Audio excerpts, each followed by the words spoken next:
Vamos a hablar de religión. Quiero aclarar desde antes de comenzar la plática que mi intención no es ofender absolutamente a nadie. Vamos a hablar de los estigmas religiosos que hay en la sociedad, porque los hay, sin importar la religión que uno profese. Sin embargo, para hablar un poquito de lo que es Halloween, hay que hablar de que inclusive su pronunciación está deformada. La palabra Halloween como tal ni siquiera existe. Halloween fue una deformación del acento. ¿Acento de quiénes? De los inmigrantes del viejo continente cuando llegaron a América. Se cree, por percepción social, que el Halloween es de Norteamérica, o así nos han hecho creer. Yo estudié en el colegio Jesús María, ¿en dónde cabe? Un colegio católico cristiano, y siempre me dijeron a mí que el Halloween era del diablo. Siempre me dijeron que no debía celebrarlo y que era una tradición norteamericana. Las maestras siempre hacían mucho énfasis en que era de Estados Unidos. Pues qué sorpresa me llevo cuando uno se pone a investigar. Ni siquiera tienes que escarbar tanto para darte cuenta de algunas cosas, pero cuando llegas al meollo del asunto y te das cuenta de todo lo que puede encerrar una tradición, te sorprendes bastante. Fue mi caso. La pronunciación correcta del nombre de Halloween es Samhain, y es una deformación de la palabra en inglés All Hallows Eve. Es la temporada de Todos los Santos, en aquella víspera. Pero ¿de dónde se origina? El Samhain es una celebración pagana celta. Los datos más antiguos que hay de esta celebración son del siglo VIII. ¿Y quiénes la festejaban? Es en la región actual de Irlanda y Escandinavia. Es una tradición vikinga. Los vikingos celebraban Samhain. ¿Y qué querían decir con Samhain? Era el final del año. Para ellos no era en diciembre con nuestro actual calendario. Para ellos en el actual calendario era el 31 de octubre. ¿Y qué pasaba esta noche del 31 de octubre? Dos cosas. La primera y la más importante era el final de la cosecha. En ese día ya habían recogido los vikingos todo lo que tenían cultivado, ya habían prosperado para el invierno. Guardaban esta cosecha precisamente para no tener que cultivar en los tiempos fríos, que como bien sabemos allá con los daneses, con los escandinavos en Irlanda, los inviernos son muy azotadores, ¿verdad? No es como aquí en Durango, que nos llega a -10, ya estamos con los pies congelados, ¿no? Allá son temperaturas -30, -40, muy, muy extremas. Pues ellos ya tenían recolectada toda la cosecha y comenzaba para ellos el año nuevo con pura bonanza, era la intención. Pero hay otra cosa interesante. El 31 de octubre de nuestro actual calendario choca con muchas festividades de otras naciones en donde dicen que la barrera del mundo espiritual es mucho más delgada. Ahí yo les pregunto, está curiosa la coincidencia, ¿no? Imagínate en aquella época donde no había WhatsApp ni Internet, no podías difundir nada por ningún medio. Qué coincidencia que para los egipcios existía la noche del Doat el 29 de octubre, que para ellos la noche del Doat era donde Anubis no le daba un buen juicio a ciertas almas y las liberaba por Egipto. Había muertos entre los egipcios. Qué curioso que para los asiáticos existía John Wayne, una noche donde también era donde los habitantes japoneses veían caminar a todos sus muertitos entre la gente.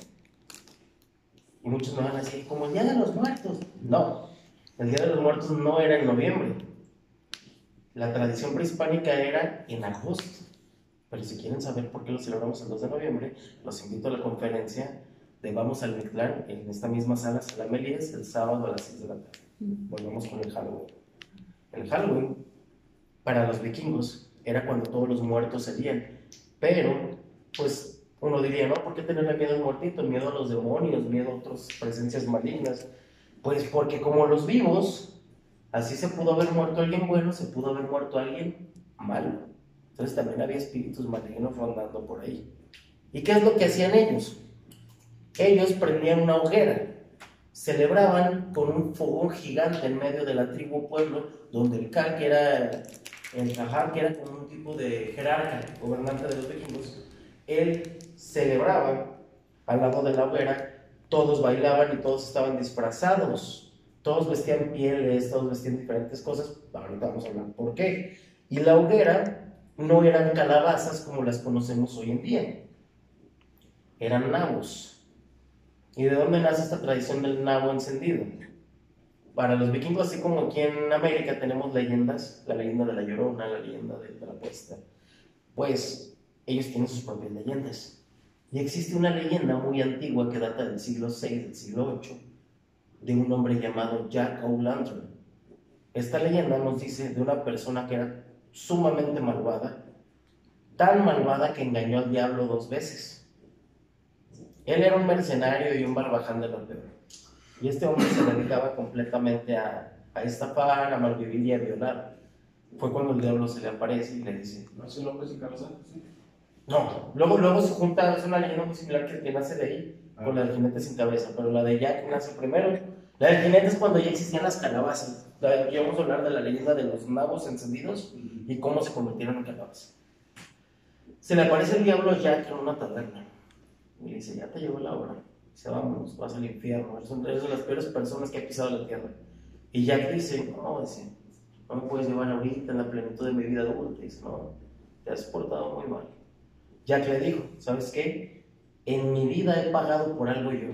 Yo nunca he tenido la decencia de dar este dinero y me gustaría reivindicar eso. Tal vez me gané el infierno, pero hazme un último favor. Si de verdad eres el diablo, conviértete en una moneda de oro para pagar esta bebida que me acabo de terminar y luego llévame a donde sea necesario.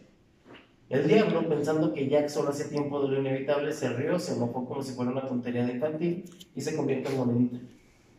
Jack, en vez de pagar esa moneda, la guarda en su pantalón, donde había él robado, porque en aquellos entonces los vikingos hacían atracos a Wessex, en Inglaterra, a París, y se robaban las cosas de los cristianos. Ellos robaban todo lo que podían de las iglesias, y él tenía un crucifijo de plata en el bolsillo. Entonces se guarda la moneda diabólica en el bolsillo y el diablo no puede salir.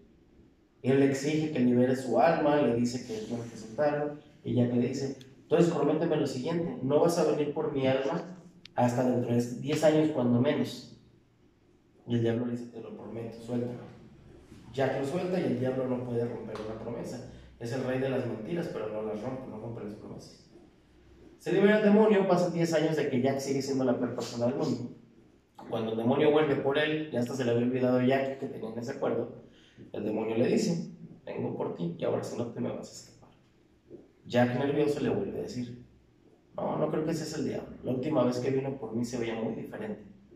Dándole en el ego: ¿cómo que no soy el diablo? Soy el mismo Lucifer y vengo por ti. Dice: no te creo. Si de verdad eres el demonio, sube hasta la cima de ese ciprés, un árbol delgado sumamente largo. Si de verdad eres el diablo, lo vas a subir en segundos. Si yo lo subo más rápido que tú, no eres el diablo y me dejas libre. El diablo se volvió a burlar, diciendo: este payaso no sabe quién soy. Se sube el demonio como ráfaga en cuestión de segundos a la cima del ciprés, y Jack, más calmado que nada, va y talla una cruz en el árbol y la rocía con agua bendita y no puede bajar el diablo. Molesto por haber sido engañado por segunda vez, llegan a un acuerdo. Él le exige que quite la cruz de la corteza para poder bajar, pero le dice: ya no te voy a llevar al infierno. Asustado, Jack le dice: entonces, ¿a dónde me vas a llevar? Dice: no, a ningún lado, yo no te quiero, eres peor que yo. Dice: me engañaste 2 veces. Pero él le dijo: te toca un destino peor. En el infierno se rige por círculos según varias creencias y mitologías. No te la pasas en un mismo tormento. Según Satanás o Lucifer, en el infierno experimentas de nuevo el gozo en algún momento. No siempre son penurias, aunque la mayor parte de la eternidad sí vas a estar sufriendo. Hay algo peor que el infierno según el demonio, y es el limbo. Dice que en el limbo es una pausa intermitente toda tu vida. No experimentas ni el sufrimiento ni el gozo jamás. Es como estar apagado. Y dice: tú vas a vagar en el limbo, pero además en una oscuridad perpetua. Jack se arrodilla y le dice que no le haga eso. Le dice: el cielo ganado no lo tienes, y yo te prohíbo el infierno también. Pero él, en su burla, dibujó una carita, la expresión de Jack, que se veía sumamente triste. La dibuja el diablo en un nabo, lo rebana y le echa una llamaradita de infierno y se lo da. Y dice: luza tu camino, como una señal de burla. Pues dicen muchas personas que todavía hasta la fecha, cuando octubre llega a su fin y la línea de los vivos y los muertos se unen, ven bajar el alma de Jack, aluzando con su nabo perdido y sollozando. Cuando llegan los inmigrantes a América, no había nabos. Ya existía la tradición de tallar tu nabito como Jack allá. Pero cuando llegan a América, casi no hay nabos. Muy difíciles, muy chiquitos.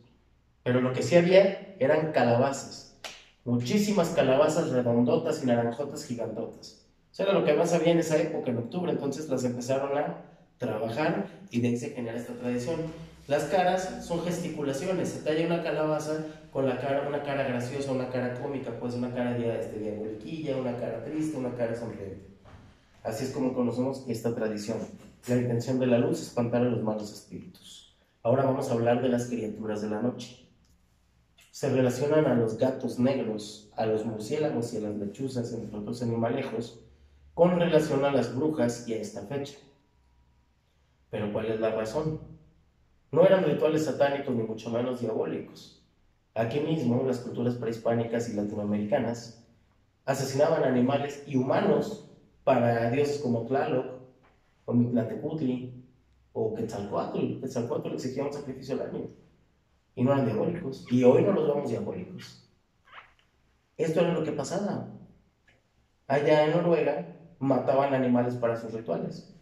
Desollaban gatos, murciélagos y lechuzas, que era lo que podían agarrar allá, y los usaban su sangre en los rituales para alejar a los malos espíritus, no para invocar al demonio. Entonces, esa imagen tan perturbadora que tuvieron los cristianos en sus invasiones nórdicas, ellos veían cómo desollaban a un gatito, cómo lo quitaban y se bañaban en sangre. Híjole, esos son enviados de Satanás, ¿no? Fíjate qué tan fuerte puede ser un temor, ¿eh? Desde el siglo VIII para acá, pleno siglo XXI, todavía se relaciona que los gatos son para las brujas, y no, es que era tan fuerte el impacto visual que se quedó impregnado en la mente colectiva. Y como somos un continente conquistado por católicos cristianos, pues también vienen esas percepciones muy arraigadas desde nuestra formación, pero no es así. La realidad es que si vemos un gatito negro en la calle, pues dale croquetas. Si ves una lechuza en la sierra, no la maltrates. Supieron de un video donde estaban matando lechuzas, creo que 15 chihuahuitos, no saben. Pues qué crueldad, ¿no? Los agarraron de las alas y las cortaron. Son animalitos, simplemente. No tienen relación con brujas ni espíritus. Los siguientes son los disfraces y los dulces, que es a lo que todos queríamos llegar. Pero yo no traía dulces. Allá hay café y empanaditas de algo muy villa, muy ricas para que les... No, los disfraces se hacían precisamente para camuflarse. Tan fuerte era la creencia de que estas fechas atraen algo tan escabroso y misterioso que se disfrazaban. Se disfrazaban para... ¿Qué haces? ¿Han visto películas de zombies donde los protagonistas, ellos también se visten de zombies para que no los ubiquen, ¿verdad? Eso pasa.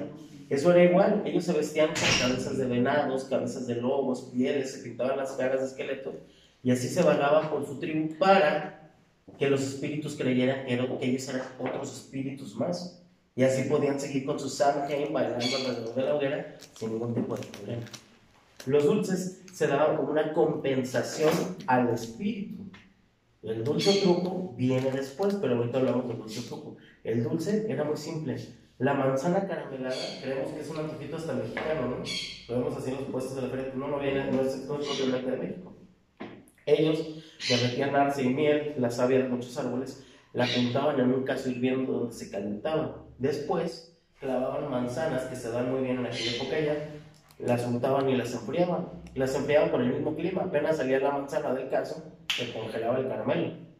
Y eso lo regalaban a quienes creían eran espíritus. O sea, hay registros que dicen que de verdad hubo nórdicos interactuando a la hora del intercambio de caramelos con verdaderos espíritus. Así dicen los registros. De ahí se viene el hecho de que otorgues una ofrendita, de que otorgues un dulcecito a los fantasmas. Vamos a hablar de lo que se conoce como el Halloween contemporáneo. Ya conocimos su origen y me gustaría a esta altura de la conferencia dar una breve reseña para que nuestros recién invitados escuchen un poquito. Siéntense más adelante todavía. Siéntense por acá, por acá.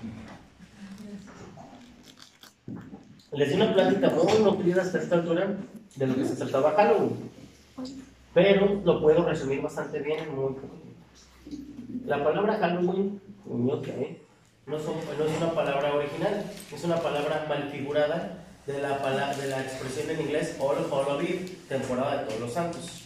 Se pronunció mal a la hora de venir a América como Halloween. Halloween, lo iban diciendo tan seguido que ya cuando llegó a México pues decimos el Halloween, ¿verdad? Pero no es exactamente así.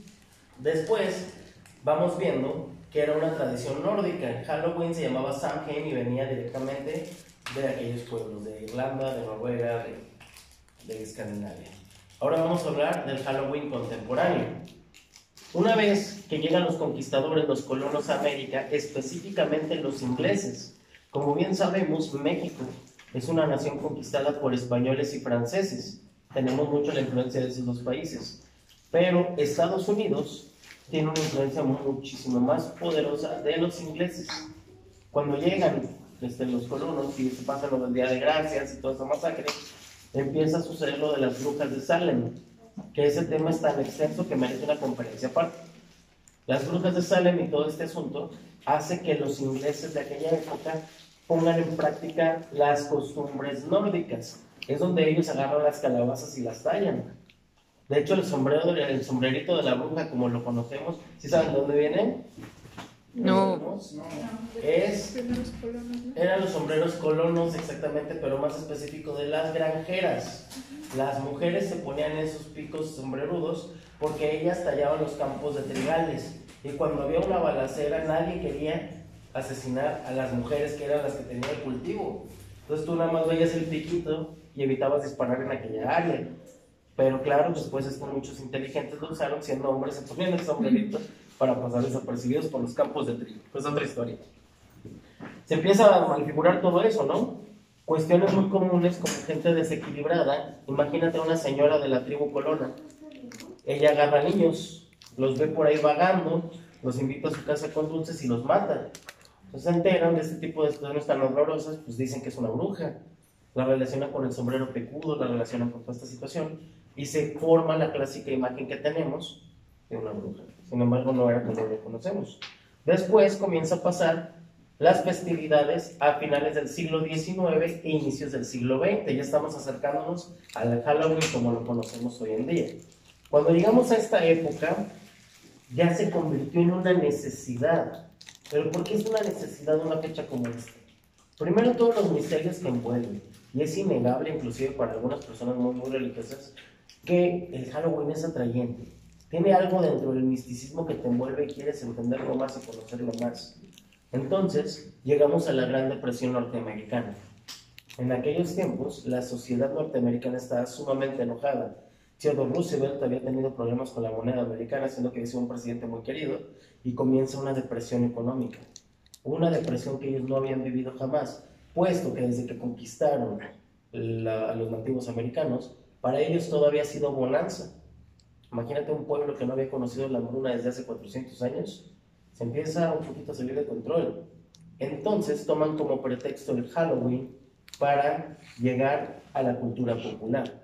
Se empieza a propagar monstruos como el hombre invisible, Frankenstein, el hombre lobo, de las famosas novelas populares del siglo XVIII y siglo XIX. El misticismo crece. Entonces llegamos a la fatídica noche del 30 de octubre, conocido como la Noche de las Travesuras. ¿Alguna vez habían escuchado esa noche? Se le conoce a la noche antes de Halloween, y afortunadamente, si no han escuchado hablar, es porque tiene más de una década que se está intentando disolver.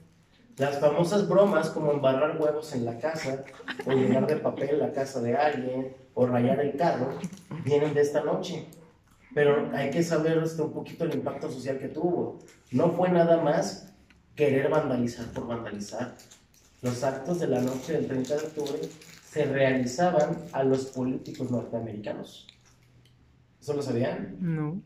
Ellos atacaban a los políticos norteamericanos porque estaban enojados con su gobierno. Entonces, ¿cuándo podía toda la sociedad disfrazarse y nadie los iba a juzgar? El 31 de octubre. ¿Qué fue lo que hizo el gobierno norteamericano? Puso muchos policías a catear. Traías un disfraz, te revisaban tu calabacita, ¿qué traes? ¿Qué estás escondiendo? La gente se dio cuenta que los agarraban con cuchillos, con cerillos, con todo lo que iban a vandalizar, y los metían a la cárcel, que es lo que hicieron. Usualmente todos los policías les daban la noche del 30 de octubre libre para que todas las policías estuvieran listas el 31. Así que el pueblo, muy inteligente, comenzó a vandalizar el día 30 de octubre, no el 31. Se le conoce como la Noche de la Travesura. Tuvo mucho impacto, incluso llegó a México también esta Noche de la Travesura. Yo me acuerdo que mis compañeros muy católicos junto conmigo la proponíamos. Vamos a ir a pintorregiar cierta escuela y hacer muchas cosas que no están bien. Ya después lo entendí, niños, eso no se hace. Pero bueno. No, eso no se hace. Entonces se empieza a tratar de sofocar ese malestar social. ¿Y qué es lo que hace el gobierno? Gracias al gobierno de Estados Unidos, por eso se cree que es norteamericana, el Halloween es como lo conocemos, porque para calmar la ira de su gente, comienzan los concursos de Halloween. Se empieza a premiar a la gente ese día, no a castigar. ¿Quién tiene el mejor disfraz? ¿Quién te va a ganar 2 pases para el bailable? ¿Quién va a ir aquí y allá? Te ganaste manzanas caramelizadas, te ganaste X, Y, Y, la mejor calabaza tallada. Y se hace toda una festividad. Inclusive en Nueva York celebraron los primeros desfiles de Halloween en el año de 1929. Imagínense hace cuánto fue eso.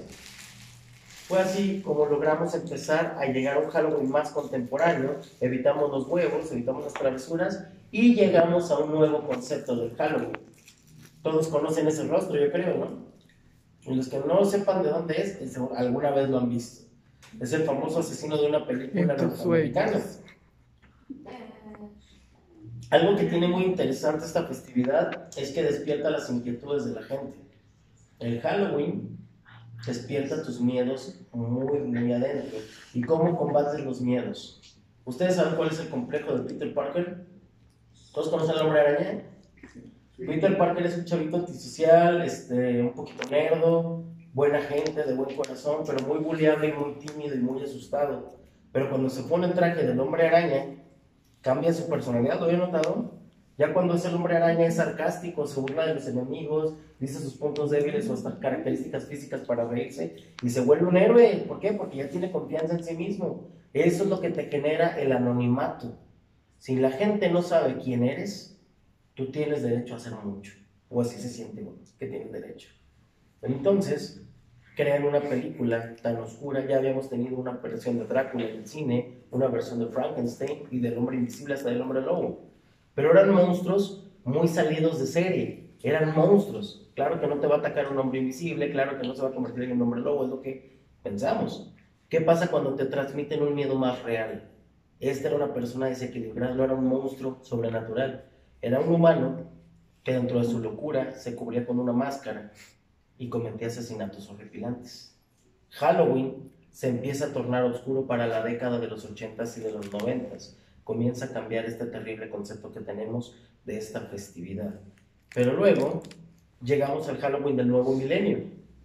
Aquellos que nacimos en los finales de los 80s, inicios de los 90s, se nos conoce con el término de millennials. Somos una generación que comenzó a ser aludida con caricaturas. Muchos de nosotros vimos Beetlejuice, muchos de nosotros vimos Nightmare Before Christmas, y cuando estábamos en la plenitud de la pubertad nos pusieron el cadáver de la novia. Entonces empezamos a relacionar que el Halloween no era precisamente malvado. El Halloween lo podíamos ver con una apreciación de un toquecito siniestro, pero sin dejar de lado. Inclusive Disney le compró a Tim Burton los derechos de la película, ¿no? Y es que empiezan los disfraces creativos. Incluso ya hay un término referido a alguien que se esmera en un disfraz, se le dice cosplayer, no se le dice, ay, te disfrazaste, ¿no? ¿Por qué? Porque ya no es nada más ponerte un hábito que no te pertenece, es caracterizar al personaje mismo sin llegar a caer en la doctrina que representa la actuación ya es otro nivel. Pues bueno, después de esto llegamos al final, una conferencia muy oscura, una conferencia de que hablamos desde lo más ancestral hasta lo de hoy en día. Halloween hoy en día es una fecha sumamente comercial, despierta los instintos compulsivos de muchas personas como yo, de querer adquirir productos que ves en Walmart a bajo precio. Y la verdad es que funciona, pero personalmente yo les voy a decir una práctica que realizo todos los años hasta que mis sobrinos crean que eso es aburrido. Yo les hago una fiesta de Halloween con el permiso y el apoyo de mis hermanos y sus papás, y lo disfruto mucho. Ponemos películas, compramos pizza, tallamos calabaza, y ellos no se van de la casa con necesidad de matar o invocar a Satanás, ni mucho menos. Hay que empezar a ubicar las cosas como son. La finalidad de esta conferencia, a la que acaban de asistir, y les agradezco tanto la presencia de cada uno de ustedes, es que el Halloween no es como nos lo pintan, y tiene un origen mucho más ancestral del que creíamos. Espero que se hayan nutrido con esta platiquita de esta conferencia. Es 31 de octubre, no sé si tengan planes. Yo voy a ir a sacar un cadáver a usted en el panteón. No, ¿verdad? No, luego me demandan. Gracias. Espero que se hayan llevado una muy buena experiencia. Los invito, si les gustó lo que escucharon, si de verdad aprendieron algo, los invito a que este sábado, pasado mañana, 2 de noviembre a las 6 de la tarde, en esta misma sala, vengan. Pues así como les desmenucé el Halloween desde sus inicios hasta la época actual, vamos a recorrer la historia del Día de los Muertos. Y déjenme garantizarles que es muy preciosa y muy nutrida. Así que no vengan solos, inviten más gente. Muchísimas gracias.